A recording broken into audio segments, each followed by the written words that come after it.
Well, actually, we should say that those of you who've been listening to the broadcast that we've been having on KFJC since about 1979, 1980, know that we have talked at great length and in almost nauseating detail, nauseating at least to any citizen with an ounce of scruples and belief in good government, about the connections between our intelligence establishment and not only ours, of course, but many intelligence establishments and the drug trade. The fact that as the intelligence establishments began to become things unto themselves after World War II, and as they began to go with a policy of basically the Cold War policy of continuous engagement at low level, and as is becoming even more important in the Reagan 1980s, when the whole Cold War philosophy of small brushfire wars has become the order of the day. Well, it's very difficult to fund these types of wars through normal, legitimate, and legal political means, because most of the American people don't want to see their representatives voting for things like aid to the Contras, aid to the Mujahideen above a certain amount, things of that nature. And especially they don't want to see people supporting, say, the White Hand death squads in El Salvador and Guatemala and places like that, which many times our intelligence and political establishments have felt to be the order of the day for continuing their anti-communist political philosophies. And as a result, they have to go elsewhere for money and undetectable sums of money. And they found that the best ways to do this are gun running, drug running, or combinations thereof. And we have spent the last several months on these Radio Free America broadcasts looking in quite a bit of depth at how that has come to evolve as a national strategy, especially for the United States, but also for the Western nations in general. Now, on this evening's broadcast, we're going to be taking a look at the intelligence services, particularly the CIA's role in the LSD phenomenon.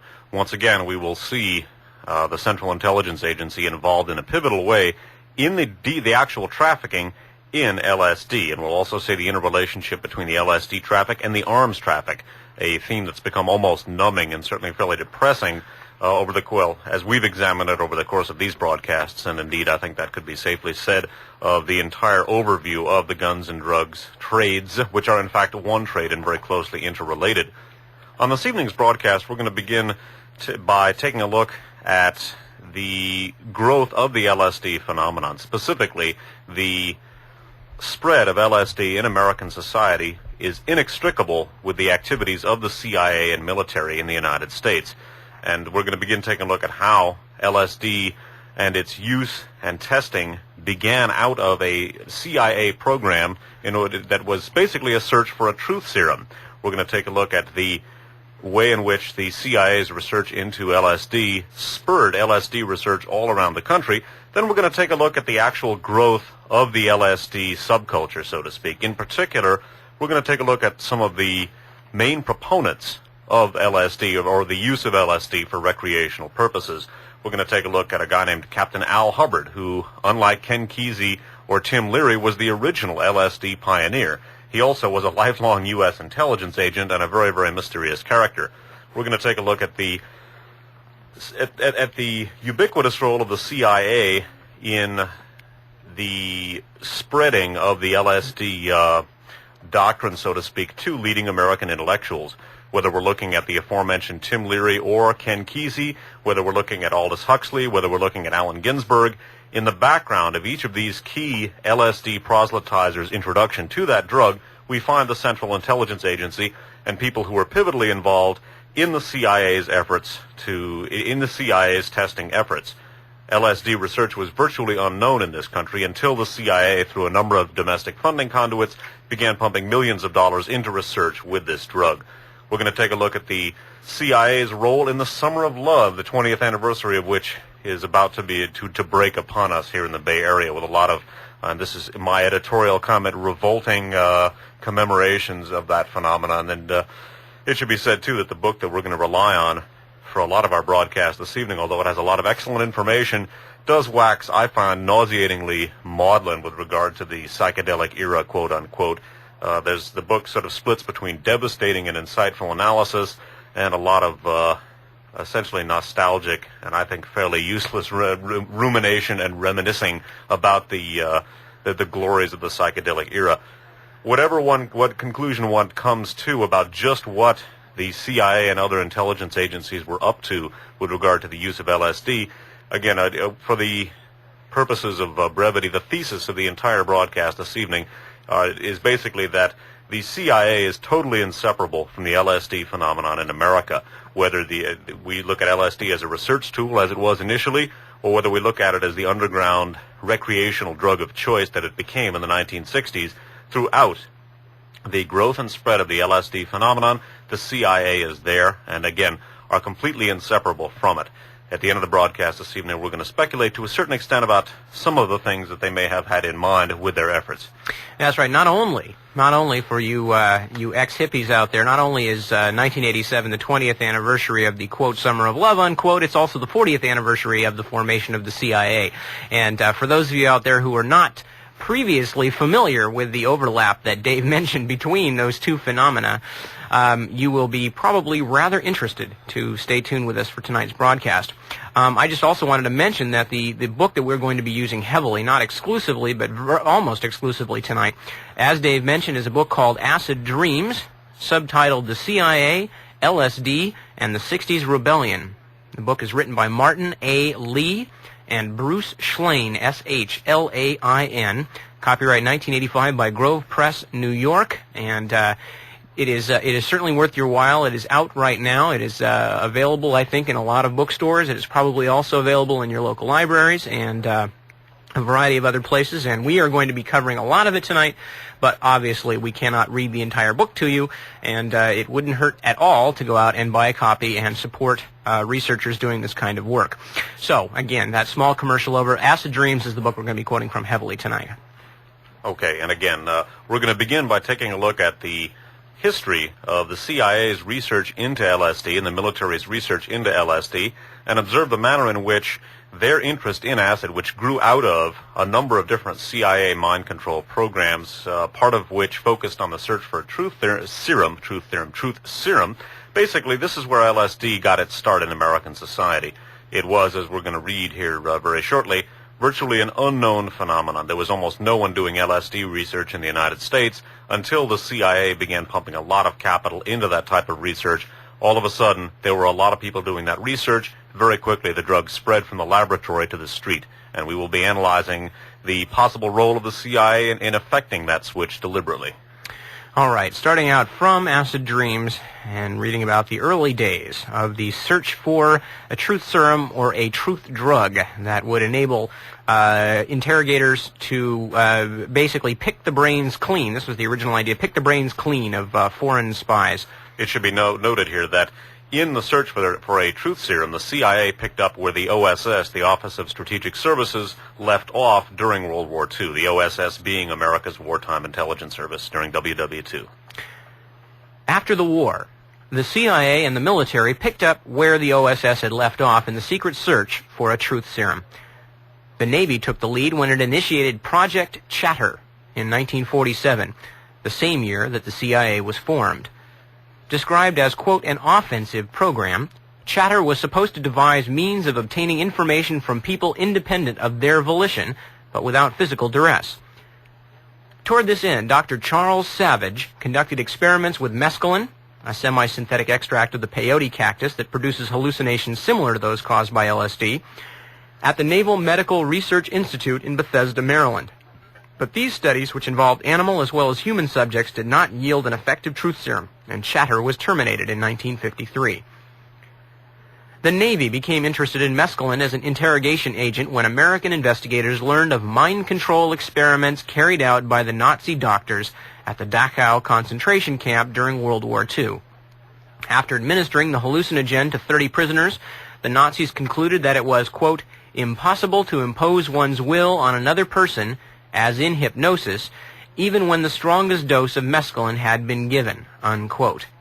But the drug still afforded certain advantages to SS interrogators, who were consistently able to draw, quote, even the most intimate secrets from the subject when questions were cleverly put.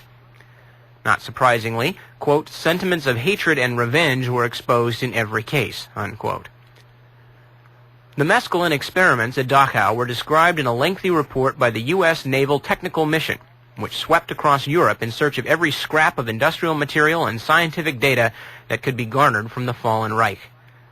This mission set the stage for the wholesale importation of more than 600 top Nazi scientists under the auspices of Project Paperclip, which the CIA supervised during the early years of the Cold War.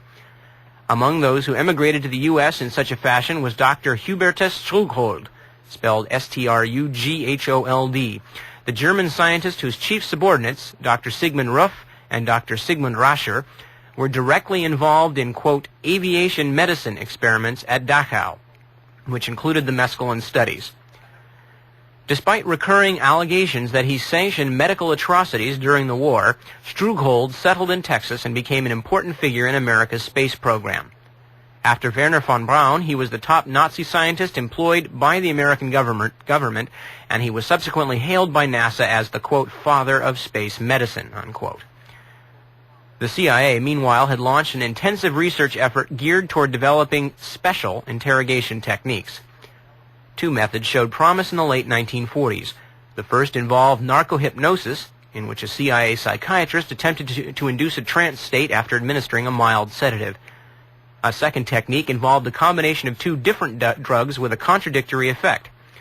A heavy dose of barbiturates was given to knock the subject out, and then he received an injection of a stimulant, usually some type of amphetamine.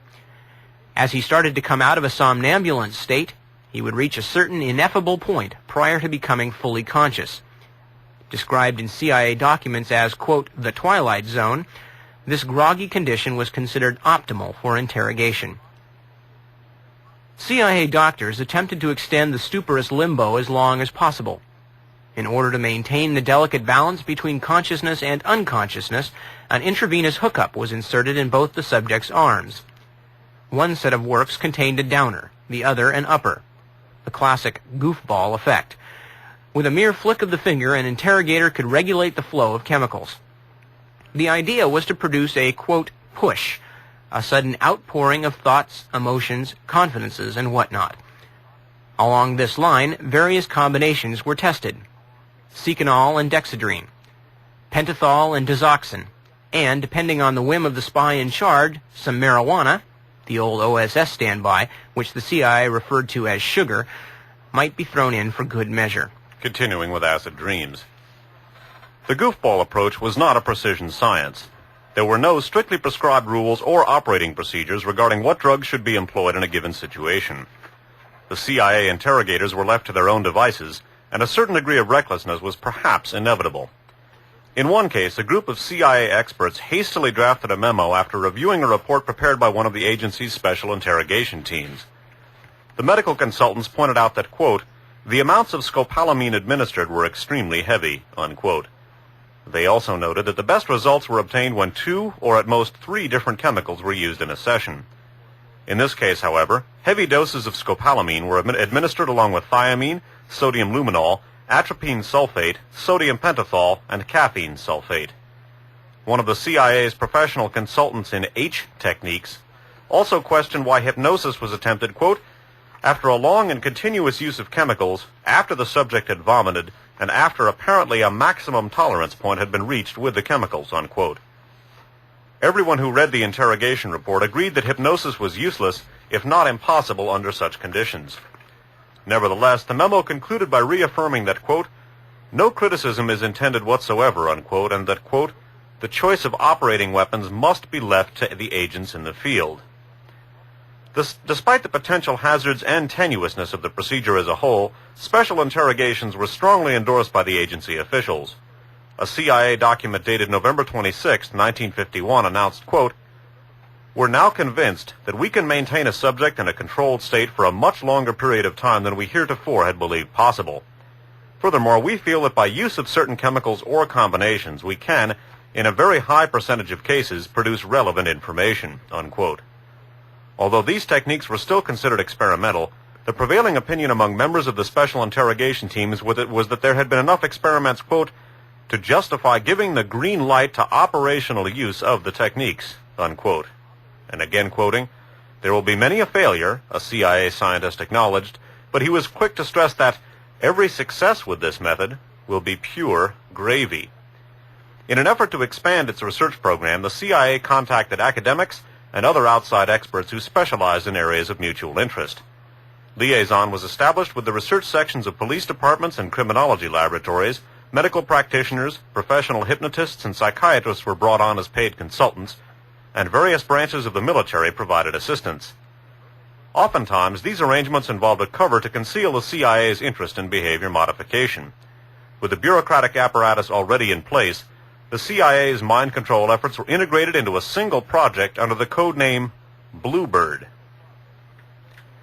Due to the extreme sensitivity of the project, the usual channels of authorization were bypassed. Instead of going through Project's Review Committee, the proposal for Bluebird was submitted directly to CIA Director Roscoe Hillenkoetter, last name Hillenkoetter, who authorized the use of unvouchered funds to finance the hush-hush undertaking. Let me read that last sentence again. Due to the extreme sensitivity of the project, the usual channels of authorization were bypassed. Instead of going through the Project's Review Committee, the proposal for Bluebird was submitted directly to CIA Director Roscoe Hillenkoetter, who authorized the use of such unvouchered funds to finance the hush-hush undertaking. With this seal of approval, the CIA's first major drug testing program was officially hatched. Bluebird was to remain a carefully guarded secret, for if word of the program leaked out, it would have been a great embarrassment and a detriment to American intelligence. As one CIA document put it, quote, Bluebird material was, quote, not fit for public consumption, unquote. From the outset, the CIA's mind control program had an explicit domestic angle. It's a very important sentence, and we should store this away for future reference in this broadcast. Beginning again. From the outset, the CIA's mind control program had an explicit domestic angle. A memo dated July 13, 1951, described the agency's mind-bending efforts as, quote, broad and comprehensive, involving domestic and overseas activities, and taking into consideration the programs and objectives of other departments, principally the military services, unquote, end quote. Bluebird activities were designed to create an exploitable alteration of personality, unquote, in selected individuals. Specific targets included, quote, potential agents, defectors, refugees, POWs, and a vague category of others, unquote. A number of units within the CIA participated in this endeavor, including the inspection and security staff, the forerunner of the Office of Security, which assumed overall responsibility for running the program and dispatching the special interrogation teams. Colonel Sheffield Edwards, the chairman of the Bluebird Steering Committee, consistently pushed for a more reliable speech-inducing substance. By the time Bluebird evolved into Operation Artichoke, the formal change in code names occurred in August of 1951, security officials were still searching for the magic technique, the deus ex machina, that would guarantee surefire results. I'm going to run back here and read a footnote. Now, it should be noted here that the search for the truth serum got its impetus to a certain extent from the OSS's wartime activities and received some direction from the research done into the mind-altering effects of chemicals conducted by the Nazi scientists and intelligence officials that were brought into this country at the end of World War II. We've gone into that connection at great length on these tapes. It should be noted that one of the things which it couldn't be said that we inherited it from this Nazi group, because human beings had been used for the purposes of unwitting experimentation before in American society. We talked about the famous Tuskegee experiment in our Radio Free America program 16, but it should be noted that the importation of all of these Third Reich alumni at the end of the war spurred in a tremendous way the inclination of American national security officials to use human beings as experimental guinea pigs. This was already going on with regard to the search for the truth serum and some of the mind control techniques incorporated under Project Bluebird and Operation Artichoke, the project we're about to examine. However, even at this early stage, using people as human guinea pigs resulted in a problem. Namely, what do you do with the guinea pigs after the experiment is over? The various contingencies derived by the intelligence services and CIA were discussed in Acid Dreams as follows. In a footnote to the passage we just read, obtaining information was only one aspect of the interrogation process. Even when CIA officers were able to loosen a subject's tongue, other problems remained, such as how to ensure that he would not remember the events that transpired during his stint in the Twilight Zone. Quote,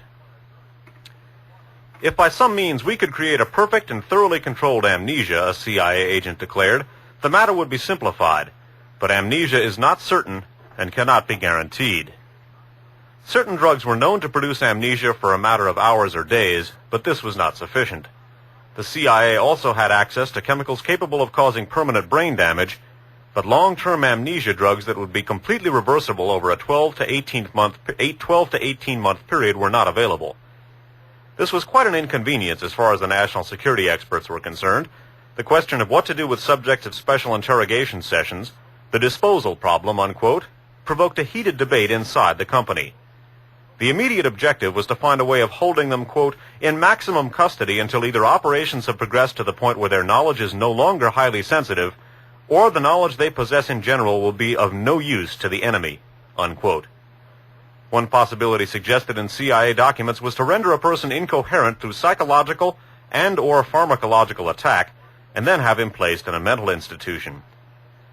An unspecified number of subjects were committed involuntarily to insane asylums, including some who were described in CIA memoranda as mentally sound. This practice, which began in the early 1950s and continued at least until the mid-1960s, invites obvious comparisons to the incarceration of Russian dissidents in psychiatric hospitals because of their political views. Another option involved termination with extreme prejudice, unquote, CIA lingo for assassination, but this was hardly an ideal solution in all situations. In one CIA document, the question of disposal was discussed under the heading Lobotomy and Related Operations. A number of individuals who were fully cognizant of the disposal problem suggested that lobotomy, quote, might be the answer or at least a partial solution, unquote. They argued that lobotomy would create a person, quote, who no longer cared, unquote, who had lost all initiative and drive, whose allegiance to ideal or motivating factors no longer existed, and who would probably have, if not complete amnesia, at least a fuzzy or spotty memory for recent and past events. They also pointed out, quote, that certain lobotomy types of operations were simple, quickly performed, and not too dangerous, unquote. Along this line, a group of CIA scientists entertained the possibility of using an ice pick lobotomy to render an individual harmless, quote, from a security point of view, unquote. A memo dated February 7, 1952, notes that on numerous occasions after using electroshock to produce anesthesia, an unidentified surgeon in the Washington, D.C. area performed an operation that involved destroying brain tissue by piercing the skull just above the eye with a fine surgical ice pick. This type of psychosurgery had certain advantages in that it resulted in nervous, confusional, and amnesia effects, unquote, without leaving a telltale scar, unquote. The CIA also experimented with brain surgery via UHF sound waves, and at one point during the early 1950s attempted to create a microwave amnesia beam that would destroy memory neurons. Not all CIA officials, however, favored using lobotomy as a disposal technique.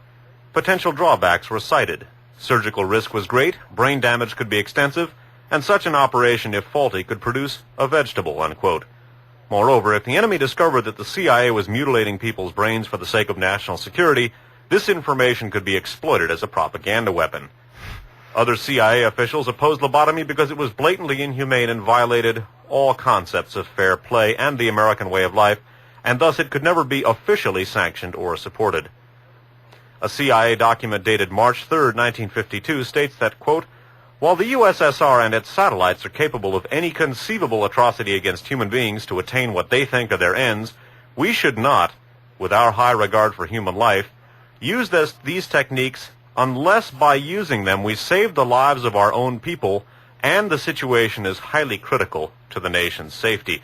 The ambiguous wording of that last sentence is something to mull over. The major point of this footnote being that with the inclination towards unwitting human experimentation that stemmed from the CIA's mind control operations, and which in turn gained impetus, as I said, from the Third Reich alumni that we brought in at the end of the war, a, quote, disposal problem arose.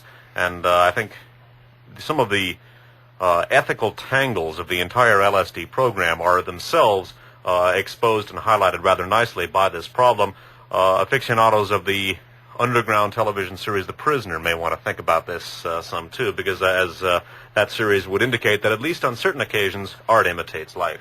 Indeed, and as Dave made the point, it's very important to realize that a lot of the direct information that initially went into the CIA's mind control, interrogation, and later behavioral control investigations came directly out of the records of people like Dr. Hubertus Strughold in Dachau, and Strughold, who of course then later was brought into the United States and feted with all sorts of honors and called father of the space program, along with Werner von Braun and Walter K. Dornberger, a couple of other real princes who, among other things, in the prison camp that served as their workshop, used to string people up on wires as an example to other prisoners. But Strughold used to do things like injecting people with gasoline, shooting them to see how quickly the wounds would congeal under certain types of conditions, freezing them to death in ice cold water, and all kinds of stuff. This is one of the fathers of our space program. With this as an example, and these people being regarded as useful and worthwhile influences for the CIA to bring into the United States, it's very little surprise that a little later on in the program that the CIA wouldn't find any ethical problems with jamming an ice pick into somebody's brain because they were a security problem. Again, an innocent human volunteer, not a Soviet spy. This is by way of showing not only the early progress of the mind control programs of the CIA, which gave direct rise to the LSD phenomenon in the United States, but by way of showing the moral and historical background to the LSD phenomenon. As we will repeat later in the broadcast, if this is your idea of peace and love, I'd hate to see your idea of hate and war. Continuing with Acid Dreams, it's from a section labeled Enter LSD. It was with the hope of finding the long-sought miracle drug that CIA investigators first began to dabble with LSD-25 in the early 1950s. At the time, very little was known about the hallucinogen, even in scientific circles. Dr. Werner Stoll, the son of Sandow's president Arthur Stoll and a colleague of Albert Hofmann's, was the first person to investigate the psychological properties of LSD. The results of his study were presented in the Swiss Archives of Neurology in 1947. Stoll reported that LSD produced disturbances in perception, hallucinations, and acceleration in thinking. Moreover, the drug was found to blunt the usual suspiciousness of schizophrenic patients. No unfavorable after effects were described.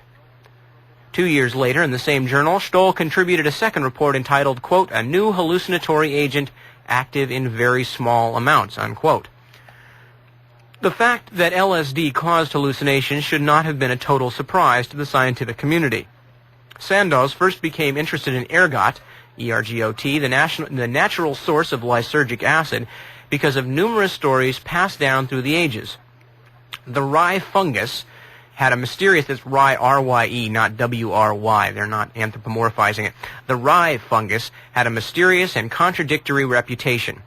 In China and parts of the Mideast, it was thought to possess medicinal qualities, and certain scholars believe that it may have been used in sacred rites in ancient Greece.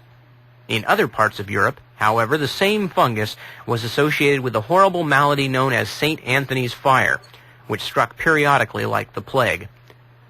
Medieval chronicles tell of villages and towns where nearly everyone went mad for a few days after ergot-diseased rye was unknowingly milled into flour and baked as bread. Men were afflicted with gangrenous limbs that looked like blackened stumps, and pregnant women miscarried. Even in modern times, there have been reports of ergot-related epidemics. The CIA inherited this ambiguous legacy when it embraced LSD as a mind-controlled drug. An Artichoke document, Operation Artichoke, by the way, was another CIA mind control program coming out of Operation Bluebird. An Artichoke document, dated October 21st, 1951, indicates that acid was tested initially as part of a pilot study of the effects of various chemicals, quote, on the conscious suppression of experimental or non-threat secrets. In addition to lysergic acid, this particular survey covered a wide range of substances, including morphine, ether, benzodrine, ethyl alcohol, and mescaline. Quote, "There is no question," noted the author of this report, "that drugs are already on hand, and new ones are being produced, that can destroy integrity and make indiscreet the most dependable individual." The report concluded by recommending that LSD be critically tested, quote, "under threat conditions beyond the scope of civilian experimentation," unquote. POWs, federal prisoners, and security officers were mentioned as possible candidates for these field experiments.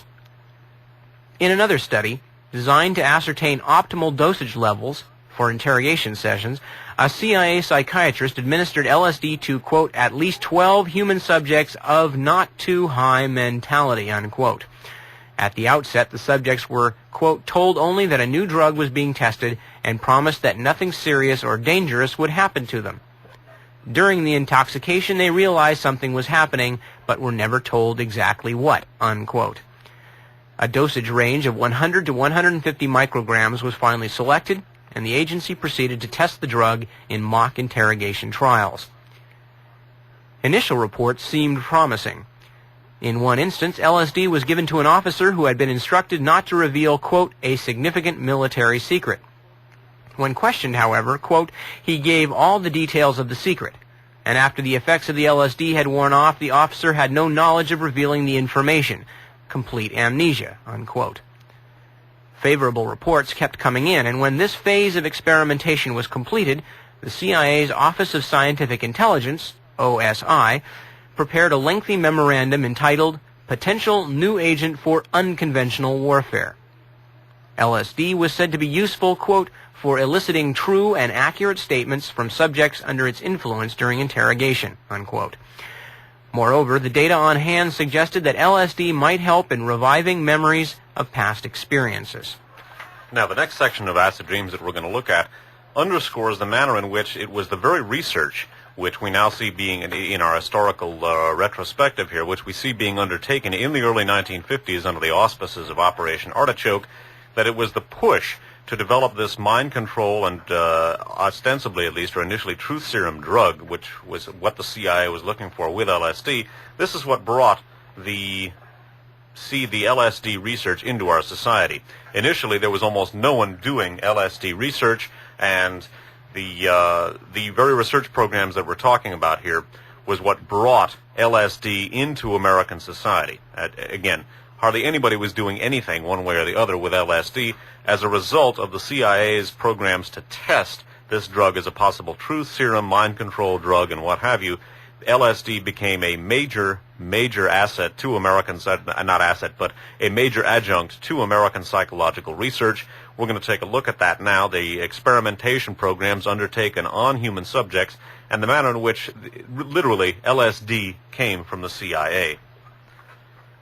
Returning to acid dreams. When the CIA first became interested in LSD, only a handful of scientists in the United States were engaged in hallucinogenic drug research. At the time, there was little private or public support for this relatively new field of experimental psychiatry, and no one had undertaken a systematic investigation of LSD. The CIA's mind control specialists sensed a golden opportunity in the making. With a sizable treasure chest at their disposal, they were in a position to boost the careers of scientists whose skill and expertise would be of maximum benefit to the CIA.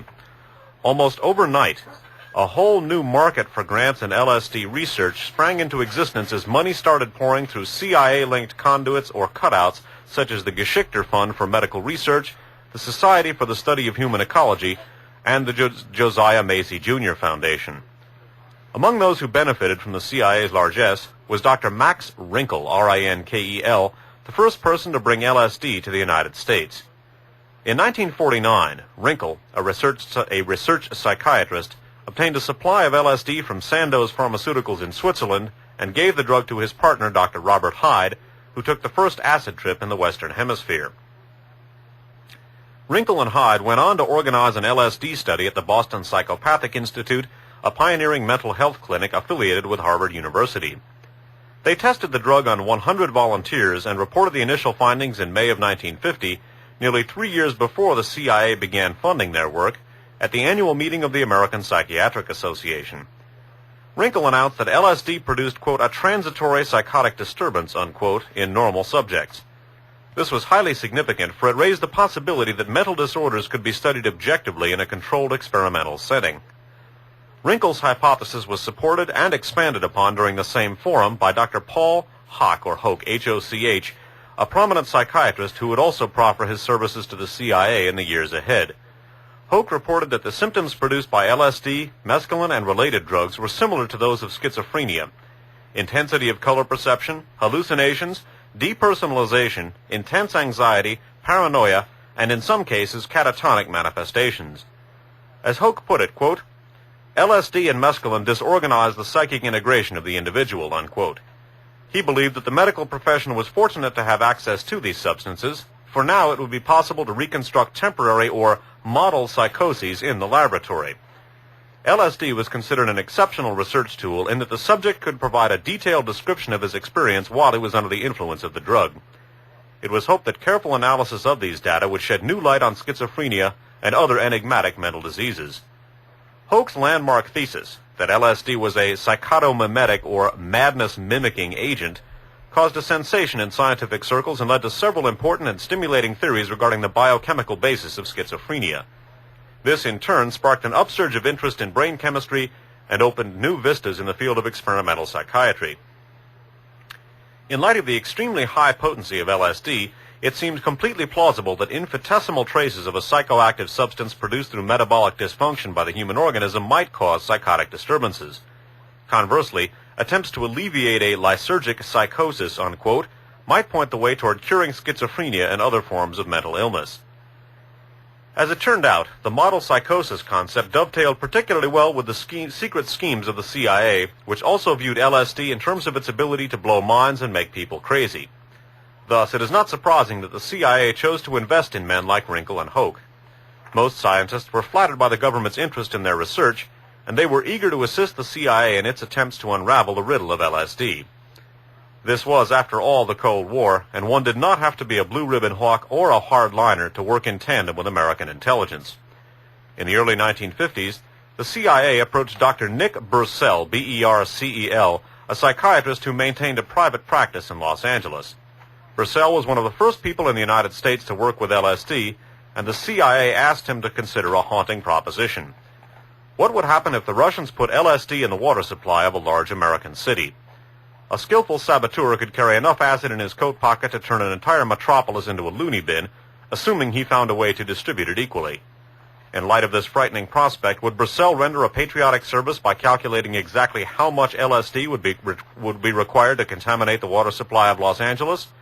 Bercel consented, and that evening he dissolved a tiny amount of acid in a glass of tap water, only to discover that the chlorine neutralized the drug. "Don't worry," he told his CIA contact, "it won't work." Remember this scenario of dosing American reservoirs later. We're going to come in contact with an interesting proposition by Timothy Leary in that regard. Another interesting proposition right here is the fact that the CIA presented it apparently to Dr. Bercel as being something they were worried that a Soviet saboteur might do, and when he told them it wouldn't work, well, we'll see. Continuing, the agency took this as a mandate, and another version of LSD was eventually concocted to overcome this drawback. A CIA document states accordingly, quote, "If the concept of contaminating a city's water supply seems, or in actual fact is found to be far-fetched, this is by no means certain, there is still the possibility of contaminating, say, the water supply of a bomber base, or, more easily still, that of a battleship. Our current work contains the strong suggestion that LSD-25 will produce hysteria, unaccountable laughing, anxiety, terror. It requires little imagination to realize what the consequences might be if a battleship's crew were so affected," unquote. The CIA never got in touch with Bercel again, but they monitored his research reports in various medical journals. When Bercel gave LSD to spiders, they spun perfectly symmetrical webs. Animal studies also showed that cats cringed before untreated mice, and fish that normally swam close to the bottom of a water tank hovered near the top. In another experiment, Dr. Louis Jolly West, chairman of the Department of Psychiatry at the University of Oklahoma, injected an elephant with a massive dose of 300,000 micrograms. Dr. West, a CIA contract employee and an avid believer in the notion that hallucinogens were psychotomimetic agents, was trying to duplicate the periodic, quote, rut madness that overtakes male elephants for about 1 week each year. But the animal did not experience a model elephant psychosis. It just keeled over and remained in a motionless stupor. In attempting to revive the elephant, West administered a combination of drugs that ended up killing the poor beast. Research on human subjects showed that LSD lodged primarily in the liver, spleen, and kidneys. Only a tiny amount, 0.01% of the original dose, entered the brain, and it only remained there for 20 minutes. This was a most curious finding, as the effect of LSD was not evident until the drug had disappeared entirely from the central nervous system. Some scientists thought that LSD might act as a trigger mechanism, releasing or inhibiting a naturally occurring substance in the brain, but no one could figure out exactly why the drug had such a dramatic effect on the mind. Many other questions were in need of clarification. Could the drug be fatal? Well, parenthetically, obviously it could to elephants anyway. What was the maximum dose? Were the effects constant, or were there variations according to different personality types? Could the reaction be accentuated by combining LSD with other chemicals? Was there an antidote? Some of these questions overlapped with legitimate medical concerns, and researchers on CIA stipends published unclassified versions of their work in prestigious scientific periodicals. But these accounts omitted secret data given to the CIA on how LSD affected, quote, operationally pertinent categories, such as disturbance of memory, alteration of sex patterns, eliciting information, increasing suggestibility, and creating emotional dependence. Continuing. We actually, if we're going to try and get a 45-minute break for people to flip tapes, we should probably do it now. Oh, okay. Why don't we read one more section here, Okay. and then we'll give them a chance to. Continuing with acid dreams. The CIA was particularly interested in psychiatric reports suggesting that LSD could break down familiar behavior patterns, for this raised the possibility of reprogramming or brainwashing. If LSD temporarily altered a person's view of the world and suspended his belief system, CIA doctors surmised, then perhaps Russian spies could be cajoled into switching loyalties while they were tripping. This brainwashing strategy was relatively simple. Find the subject's weakest point, his squeaky board, unquote, and bear down on it. Use any combination or synthesis which might, quote, open the mind to the power of suggestion to a degree never hitherto dreamed possible, unquote. LSD would be employed to provoke a reality shift, to break someone down and tame him, to find a locus of anonymity and leave a mark there forever. To explore the feasibility of this approach, the agency turned to Dr. Ewan Cameron, Cameron, a respected psychiatrist who served as president of the Canadian, the American, and the World Psychiatric Associations before his death in 1967. Cameron also directed the Alain Memorial Institute at Montreal's McGill University, where he developed a bizarre and unorthodox method for treating schizophrenia. With financial backing from the CIA, he tested his method on 53 patients at Alain, or Elaine, A-L-L-A-I-N. The so-called treatment started with sleep therapy, unquote, in which subjects were knocked out for months at a time. The next phase, de-patterning, entailed massive electroshock and frequent doses of LSD designed to wipe out past behavior patterns. Then Cameron tried to recondition the mind through a technique known as psychic driving, unquote. The patients, once again heavily sedated, were confined to sleep rooms, unquote, where tape-recorded messages played over and over from speakers under their pillows. Some heard the same message 250,000 times. Cameron's methods were later discredited, and the CIA grudgingly gave up the notion of LSD as a brainwashing technique. But that was little consolation to those who served as guinea pigs for the CIA's secret mind control projects. 9 of Cameron's former patients have sued the American government for $1 million each, claiming that they are still suffering from the trauma they went through at Elaine. These people never agreed to participate in a scientific experiment, a fact which reflects little credit on the CIA, even if agency officials feared that the Soviets were spurting ahead in the mind control race. The CIA violated the Nuremberg Code for Medical Ethics by sponsoring experiments on unwitting subjects. Ironically, Dr. Cameron was a member of the Nuremberg Tribunal that heard the case against Nazi war criminals who committed atrocities during World War II. Like the Nazi doctors at Dachau, the CIA victimized certain groups of people who were unable to resist: prisoners, mental patients, foreigners, the terminally ill, sexual deviants, and ethnic minorities. One project took place at the Addiction Research Center of the U.S. Public Health Service Hospital in Lexington, Kentucky. Lexington was ostensibly a place where heroin addicts could go to shake a habit, and although it was officially a penitentiary, all the inmates were referred to as patients. The patients had their own way of referring to the doctors, hacks, or croakers, unquote, who patrolled the premises in military uniforms. The patients at Lexington had no way of knowing that it was one of 15 penal and mental institutions utilized by the CIA in its super-secret drug development program. To conceal its role, the agency enlisted the aid of the Navy and the National Institutes of Mental Health, which served as conduits for channeling money to Dr. Harris Isbell, I-S-B-E-L-L, a gung-ho research scientist who remained on the CIA payroll for over a decade. According to CIA documents, the directors of NIMH and the National Institutes of Health were fully cognizant of the agency's interest in Isbell's work and offered full support and protection, unquote. When the CIA came across a new drug, usually supplied by American pharmaceutical firms that needed testing, they frequently sent it over to their chief doctor at Lexington, where an ample supply of captive guinea pigs was readily available.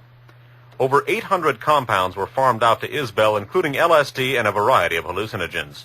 It became an open secret among street junkies that if the supply got tight, you could always commit yourself to Lexington, where heroin and morphine were doled out as payment if you volunteered for Isbell's wacky drug experiments.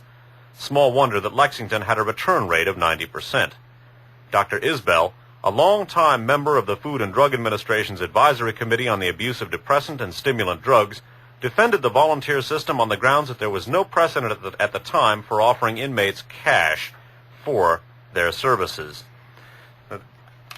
Okay, when we come back from a short break, we are going to be reading a little bit more about Dr. Isbell's CIA-funded and assisted experiments, and we're going to be talking more about the formation of the CIA's concept of LSD as a behavior control substance, even more than an interrogation technique. For people who eventually hear this program via a rebroadcast, or for people who listen to it on tape, that will continue on the second side of this particular cassette series. This is Nip Tuck. Dave Emory and I will be back with more of Radio Free America, number 28, in just a few minutes, right here on KF.